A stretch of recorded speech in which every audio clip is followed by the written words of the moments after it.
should I prepare to transplant or should I just start off growing in the largest size pot? The answer comes down to the needs of the operation. And I think a lot of people just get into like they start a seed, they get into starting them in Dixie cups or a smaller pot. They don't think about starting off in the largest size pot initially. And so they trying to solve their problems organically keep transplanting up into larger and larger size pots. And then after they go through that process the first time, they just become familiar with how they did it the first time. They keep going with it. I think that's predominantly how the majority of growers go through that natural cycle. One of my longest clients, Stig, he's come onto the channel multiple times. We actually had him put seeds directly into his grow beds on one of his grows. And the reason why we used him is because he's just really one of the most consistent growers now for 4 or 5 years that we've recorded almost all of his grows for 4 years or so. And when he put his seed directly into the pot, he ended up actually getting a slightly lower yield versus him starting off in his 4-inch by 4-inch pots, William veg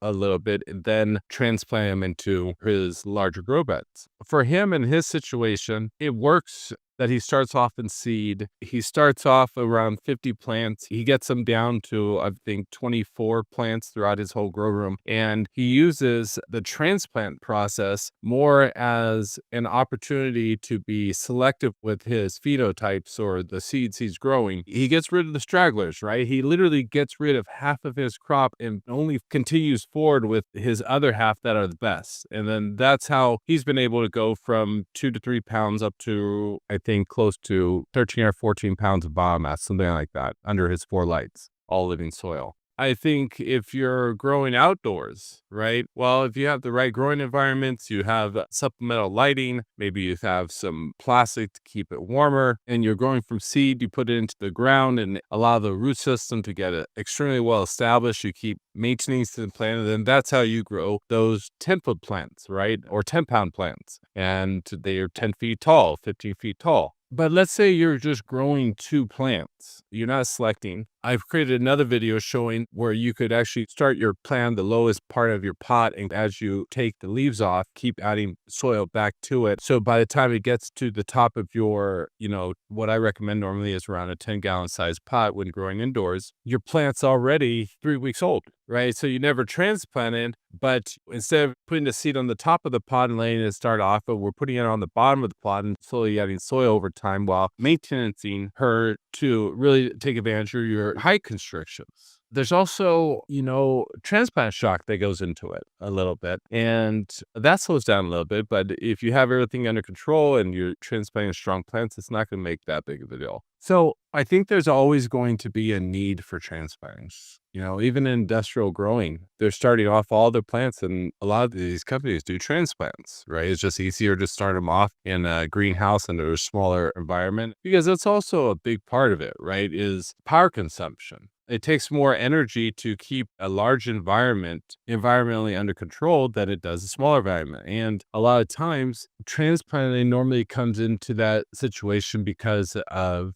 being able to use, a T5 bulb or, a couple smaller lights, and you're able to grow 10, 20 plants, get them to a point where they're showing up to be transplanted into a larger grow environment with maybe slightly harder conditions. It's not as controlled, not as warm, and you're being extremely efficient with the cost of growing the plants. But like I said, maybe you're just growing 2 plants. You have 1 grow room, and your 1 grow room is your bedroom, your clone room, your flower room, your drying room. Well, then I probably wouldn't transplant. I would probably use my other technique where I start on the very bottom. I kind of control the watering area initially, and then I slowly, as the plant grows, I allow the roots to continue to keep growing it further throughout the 10-gallon size pot. So what I would say and what I would recommend is that, especially if you just started growing, don't become hardened in your ways as you learn how to navigate your first grow, because a lot of times your first grow is a reactive decision versus a proactive decision around problem solving. And a lot of times when we have a heightened sense of emotion when going through trying to solve problems, normally it doesn't produce the best outcome or the best solution. So what I would say is that as you go through your second grow, reevaluate why you are doing what you're doing and see if you can possibly eliminate some of the fat, find ways to improve it, and incorporate the other metrics in your grow. Cost of your grow, cost of lights, amount of soil you're using, the amount of space you have, how many lights you have, how much it will cost to set up 3 grow rooms versus 1 grow room. Evaluate if you want to start indoors and transplant outdoors. Evaluate whether you're starting in a greenhouse. Evaluate all these other reasons. And I know starting growing is hard taking into consideration all these things because you're just started growing. What I'm just saying is every time you go through this process, just reevaluate why you did what you did last time and see if there's a way to slightly improve it or some of the fat.